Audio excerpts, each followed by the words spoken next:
내가 예수 믿는 사람은 하나님의 자녀로서 그렇다면 내 이 믿음의 행위가 삶의 여러 믿음의 이 행동이 삶의 열정이 여러분 예수 그리스도의 성품에 닮아갈 수 있는 이 열정을 품고 살아가야 될 줄 믿습니다.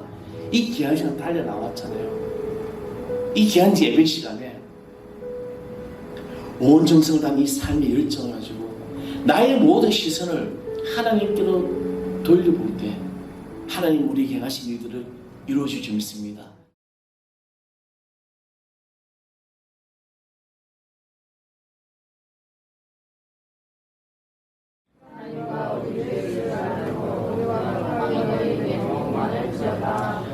그의 신기한 능력으로 생명과 경건에 속한 모든 것을 우리에게 주셨으니 이는 자기의 영광과 덕으로서 우리를 부르신 이를 알므로 말미암이니라.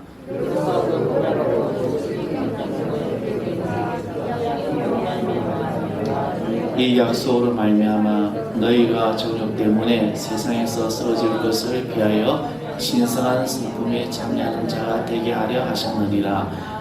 그러므로 너희가 더욱 힘써 너의 믿음의 덕의 지식을, 절제의 인내를, 인내의 경건을, 경건의 형제 우애를, 형제 우애의 사랑을 더하라. 이런 것이 너희에 있어 어쩌한즉 너희로 우리 주 예수 그리스도를 알기에 게으르지 않고 열매없는 자가 되지 않게 하려 하느니와 이런 것이 없는 자는 맹인이라 멀리 보지 못하고 그의 옛 죄가 깨끗하게 된 것을 잊었느니라.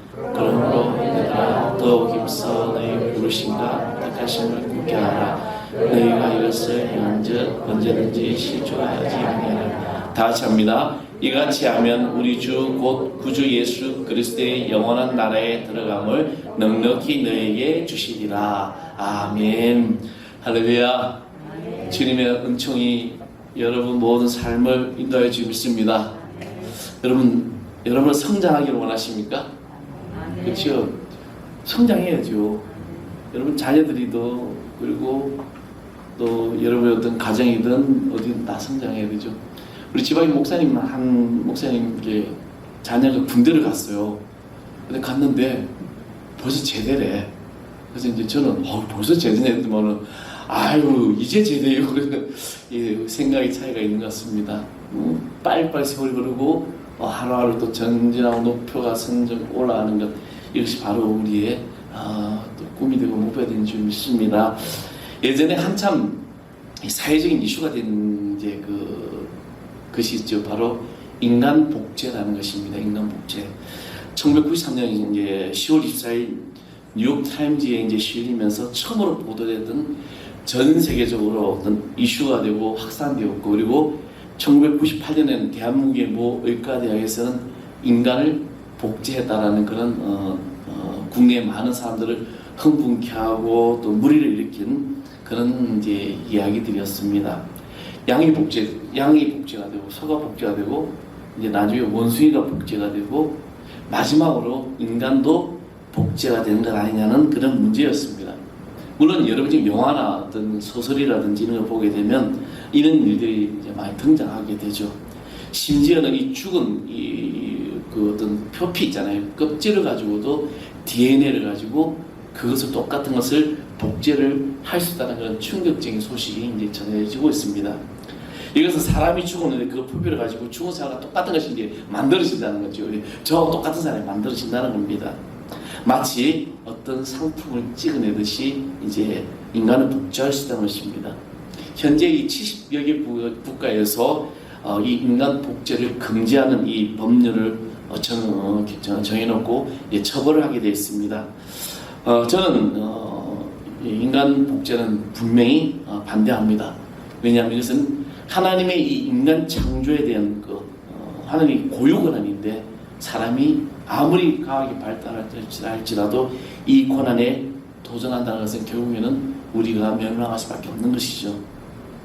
앞으로 이 문제가 어떻게 전개될 것인지 이제 두고 보아야 될 그런 문제입니다. 너무나도 지금 세상이 바뀌고 있기 때문에 여러분 복제라는 게 뭡니까? 똑같은 것을 만들어내는 거죠. 똑같이 찍어낸다는 겁니다. 여러분 복제 기술이 중국이 굉장히 짝퉁이 많잖아요. 잘 만들어내잖아요. 그렇죠? 이게 이제 복제는 그런 의미인데 저는 이 단어를 생각하면서 정말 지금 이 시대가 바로 종말의 시대에 일하는데 성도들의 마지막 신앙의 목표가 뭘까? 바로 그것은 예수님의 모든 것을 복지하는 수준까지 올라가는 것이라고 이제 생각해 보게 되었습니다. 요즘 제가 읽은 책 중에 하나가 마켓 5.0이라는 책이 있는데 필립 코틀이라는 사람이 이제 이 책을 썼어요. 필립 코틀이라는 박사님은 이제 미국의 전 세계적이죠. 미래를 지향하는 이 마케팅의 어떤 것을 방향성을 제시하면서 미국 마케팅 학교에서 1인자를 꼽히는 그런 분이었습니다. 근데 그가 말하는 이 마켓 5.0이라는 이 이제 정의가 뭐냐? 이것은 고객의 여정 내내 가치를 창출하고 전달하고 제공하고 강화하기 위한 인간의 모방을 기술한 모든, 그래서 그것의 힘, 이것은 이제 마켓 5.0이다라고 이제 정의를 하게 됩니다. 이것은 이제 인간이 마케팅의 어떤 능력을 모방하는 목표로 차세대 기술을 말하는데 지금 우리가 일상적으로 살아가는 기술 가운데 여러 가지가 있죠. 바로 AI도 있고 블록체인이 있고 그리고 가상현실이라는 것이 이런 이제 앞으로 다가올 시대에 우리 일상 속에 있다는 것입니다. 로봇과학이 있고 이제 앞으로 머지않아 여러분 강아지를 키울 때 강아지가 굳이 이 생명 있는 강아지 키울 필요 없어요. 로봇 강아지가 있는 거죠. 먹이를 주지 않았는데 그냥 어떤 정기적인 것만 충전해주면 이 강아지가 책도 보고 뭐 반기고 뭐 어떤 상담도 해주는 그런 일이 일어난다는 것입니다. 저는 이것을 보면서 오늘 본문에서 우리의 이 신앙의 목표가 이것을 성장하는 데는 그것은 바로 예수님의 성품, 예수님의 인격을 말하면서 결국에는 신성한 성품에 참여하는 자까지라고 말합니다. 다시 말하면 예수님의 성품을 우리의 삶에 적용하고 또 그것을 강화하여 결국에는 우리가 예수님을 닮아가는 것이다. 그렇죠? 이 마켓 5.0이 인간을 모방한 기술을 적용하는 것이라면 우리는 예수님의 이 성품을 모방하고 예수님의 것을 우리의 삶에 적용시키고 또 다가올 시대를 준비하고 그리고 성장해 나아가야 한다는 것입니다. 이것이 지상에서 우리의 신앙의 목표가 되는 겁니다. 오늘 저와 여러분이 이 땅을 살아가면서 물론 하루하루의 삶이 바쁘죠. 출근하다 퇴근하고 뭐 여러 가지 일들 해야 되고 또 요즘 대출금리는 얼마나 올라갑니까? 그렇죠? 그런 모든 상황 속에서 우리는 이제 주님 앞에 나아가는 한 단계 한 단계 전진하는 건 인간의 어떤 그런 게 아니라 예수님의 성품을 닮아가는 겁니다.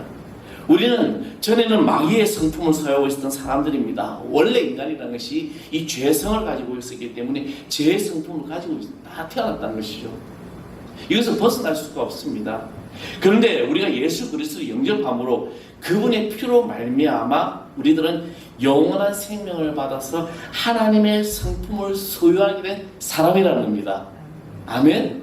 원래 인간이 하나님의 천지를 창조하셨을 때 인간은 신의 성품을 가지고 태어나게 만들어졌습니다. 우리 창세기 1장을 보게 되면 하나님께서 인간을 만드셨을 때 어떻게 만드셨습니까?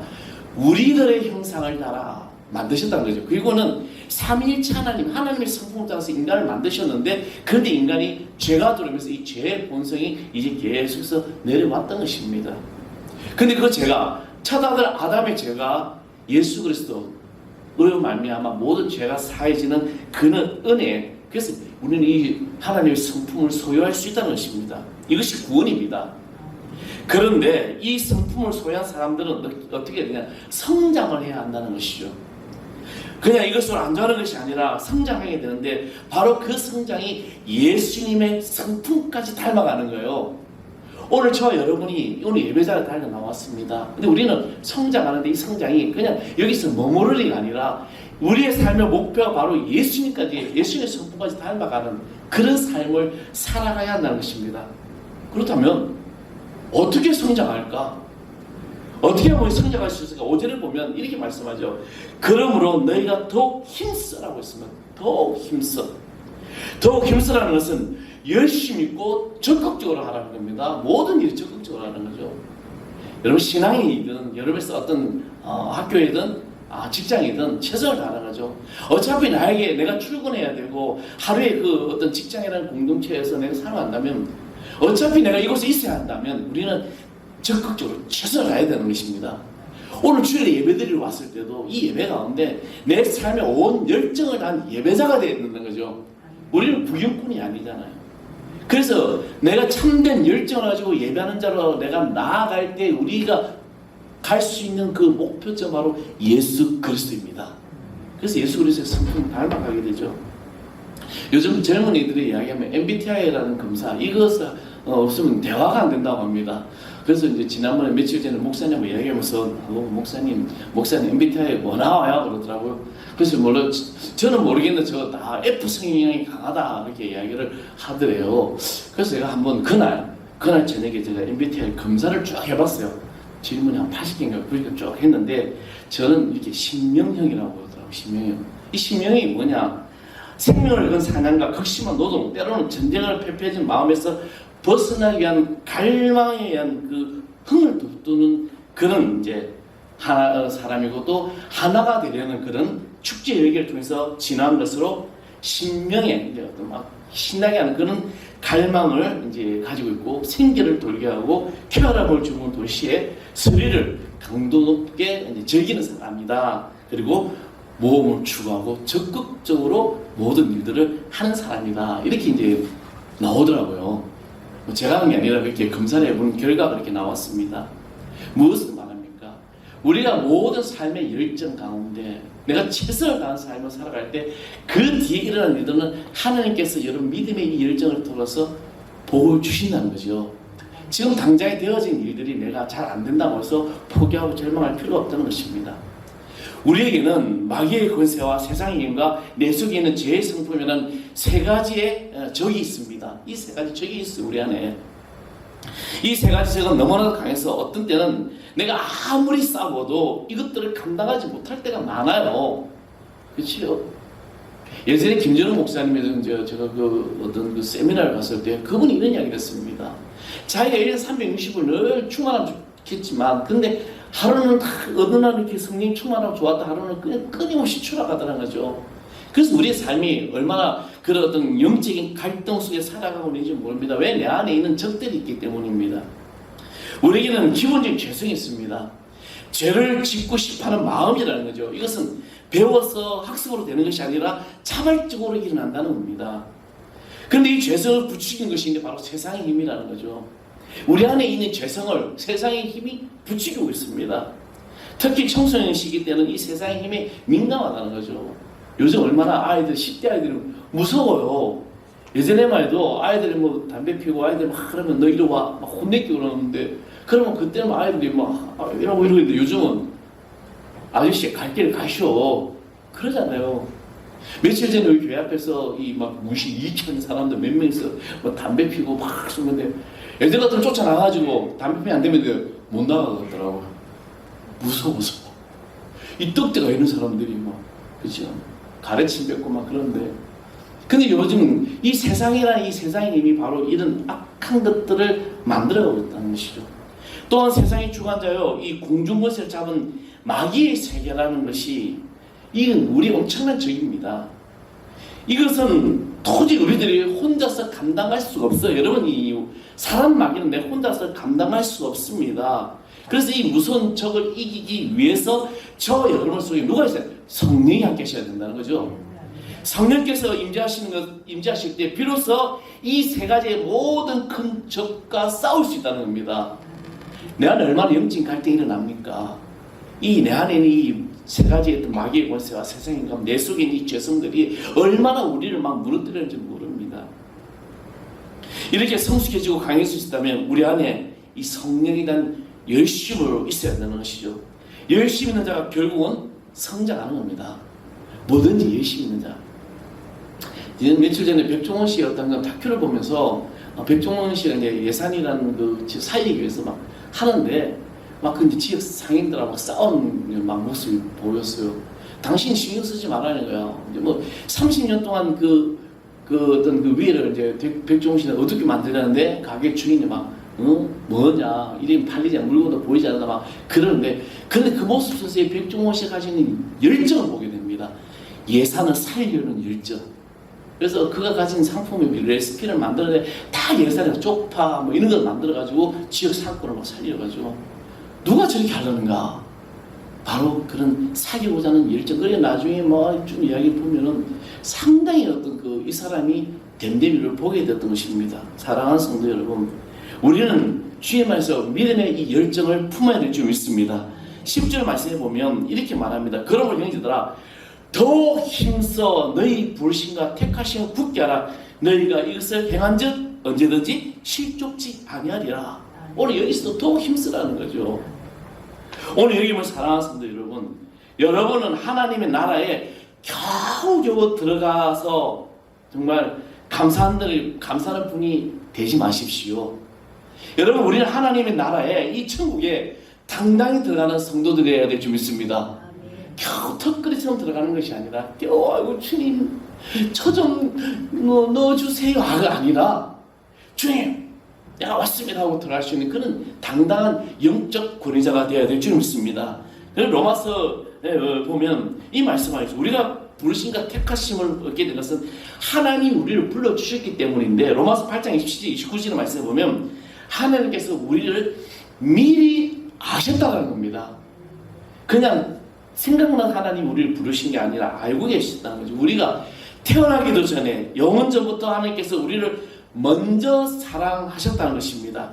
그것은 선택되었다는 건 의미입니다. 하나님께서 그렇게 하신 이유는 우리로 예수 그리스도를 닮게 하기 위하였던 것이고, 그러므로 우리의 신앙의 성장의 마지막 목표는 뭐예요? 예수 그리스도를 닮는 것입니다. 지금 우리는 좋은 일이 있으면 그것은 무엇 때문에 내가 예수님 때문에 되었어요. 주님 때문에 이런 일이 일어났어요 라고 이야기하는데, 좋지 않은 일이 있어도 그 때문에 예수님 때문에 내가 이 주님을 닮아갈 수 있다는 고백이 나와야 될 줄 믿습니다. 잘 될 때는 주님의 뭐 이런 이야기 하는 게 아니라 모든 상황 속에서 우리는 계속해서 예수님을 닮아가는 과정 속에서 저와 여러분에게 부르심을과 우리를 택하심을 굳게 하는 성도 되기를 소망합니다. 우리를 부르심과 택하심을 굳게 하는 것이 무슨 뜻입니까? 이것은 하나님 쪽에서 우리를 부르시고 택하셨기 때문에 그것은 확실하다는 거예요. 그러나 우리가 예수님을 믿다 보면 우리 자신 안에서 확신이 있을 때가 있고 없을 때가 있고 왔다 갔다 해요. 어떤 때는 정말 주님이 살아계시는 것 같아. 그렇죠? 근데 우리와 함께 하시는 것 같은데 어떨 때는 주님이 내 곁에 안 계시는 것 같아요. 왜 그럴까요? 절망과 시련이 오고 시험이 오면 주님이 없는 것 같습니다.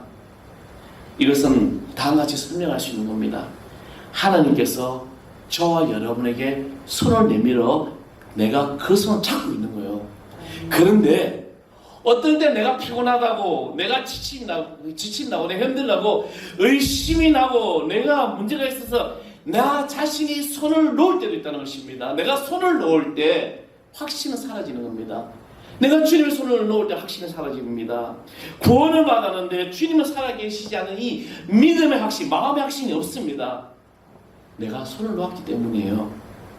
하나님과 나 사이에 이 불확실한 관계가 되고 끊어져 버리게 될까봐 두려워하게 됩니다. 사랑하는 성도 여러분, 절대 그렇지 않습니다. 왜냐하면 하나님께서는 나의 손을 놓으신 적이 없으십니다. 여전히 내 손을 잡고 계셔요. 내가 절망 가운데 있을지라도, 내가 주님 모른다고 부인한 베드로와 같은 심정으로 살아갈지라도 주님은 내 손을 잡고 계시죠. 영원하신 하나님의 오른팔이 예수 그리스도 때문에 나를 영원히 붙들고 계신다는 것입니다. 내가 꼭 붙잡고 있을 때에는 내 가슴 속에 확신이 들어가는 겁니다. 그리고 내가 놓았을 때는 불확실해진다는 거죠. 그러나 내가 놓았다고 부르심과 택함이 없어지는 거 아니에요. 내가 주님의 손을 놓았다고 해서 하나님이 나를 구원하시고 나를 축복해서 이 모든 게 사라지는 것이 아니라는 겁니다.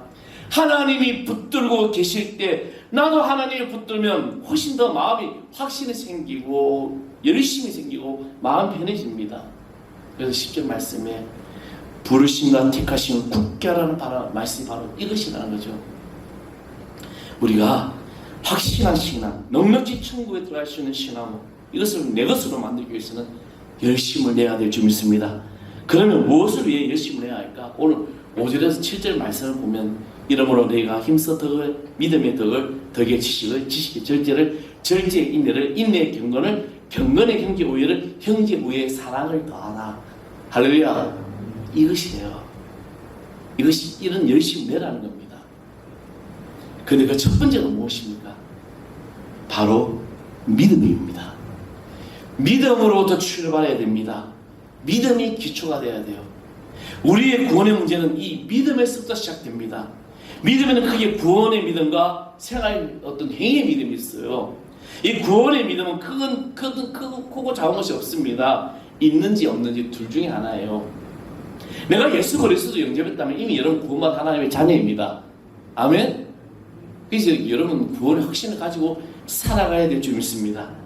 그래서 나의 신앙생활이라는 것은 어차피 보이지 않는 이 세계를 마음으로 이해하고 가슴으로 받아들이고 말로 시인하면서 믿어버리는 거예요. 그때부터 우리는 이 믿음으로 출발하는 겁니다. 믿음이 보이지 않잖아요. 그래서 이번에 11장 1절의 말씀이 뭡니까? 믿음은 바라는 것들이 실상에 보이지 않는 것들이 증거다 그랬습니다. 여러분 우리가 이 믿음으로 출발하고 시작해야 될 줄 믿습니다. 또 생활의 믿음이 있어 바로 행위에 대한 믿음입니다. 이것은 사사건건 우리의 삶에서 주님을 의존하는 삶입니다. 내가 하는 모든 것에서 하나님을 의존하고 한 걸음씩 한 걸음씩 나아가는 것입니다. 우리 한국교회가 부족한 것이 있다면 바로 구원의 믿음이 없이는 신앙의 성숙이 없다는 거죠. 믿음이 있어야 구원받고 천국에 들어갈 수 있는 것입니다. 또한 천국에 들어가서 부끄럽고 창피한 구원을 받지 말아야 되는 거죠. 이 땅에 있을 때 좀 더 어떤 주를 위해서 나 자신을 개발하고 하나님의 이 성품을 좀 더 훌륭하게 개발해야 될 줄 믿습니다. 믿음이 있으면 천국에 들어갈 수 있지만 당당하게 들어가는 이 믿음에는 행위가 따라야 되는 거죠. 여러분 하루하루 삶을 살아가면서 내가 종교인이 아닙니다. 여러분 종교인이 되지 마세요. 그리스도인이 되어야 될 줄 믿습니다.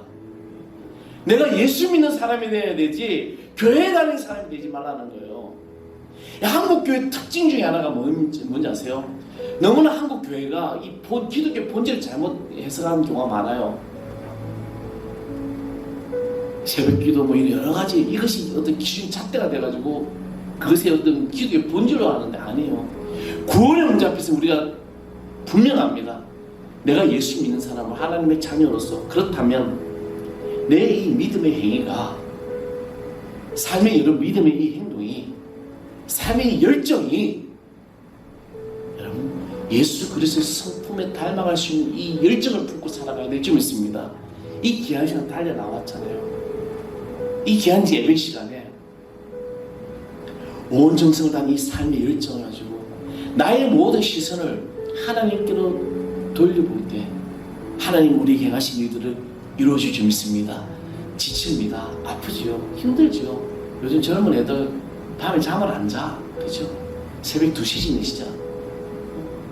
그래서 항상 제가 이야기하잖아요. 주일 저녁 토요일은 일찍 자라. 그래야 이 주일이 여러분 힘을 내고 이 예배에 온 열정을 다 쏟을 수 있는 거예요. 그래서 이 모든 사회 가운데 내 삶을 하나님 복리를 주신다는 겁니다. 여러분 성장의 목표는 예수 그리스도입니다. 한국 교회가 다시 회복되고 우리 교회가 다시 부흥하고 역사에 일어나는 것은 바로 내 삶의 모든 성장의 목표 예수 그리스도를 닮아가는 이 믿음의 확신을 가지고 살아가는 모든 성도의 줄 믿습니다. 우리 한번 찬양해 보겠습니다. 시선이라는 찬양이죠. 내게로부터 눈을 들어 주를 보기 시작할 때 주의를 볼 수 있다는 이 시선 우리 한번 찬양하면서 오늘 나의 모든 이 믿음이 주님으로 성장할 줄 믿습니다. 내게로부터 눈을 들어 주를 보기 시작할 때 주를 보겠네. 내 작은 마음 돌이키사 하늘을 꿈꾸게 하네. 주님을 볼 때 모든 시선을 주님께 드리고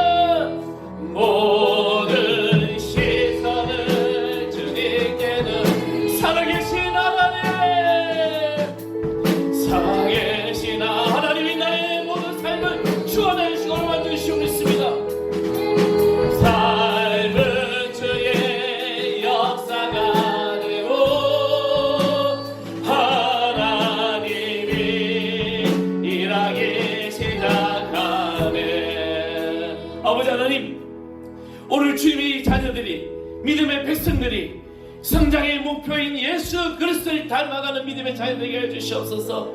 믿음의 열정을 품게 해주시고 복음의 열정을 품게 해주시고 예배의 열정을 품게 하여 주셔서 주님 나라를 이끌어가는 믿음의 거룩한 초석들 되게 하여 주시옵소서. 주님 오실 때가 다가옵니다.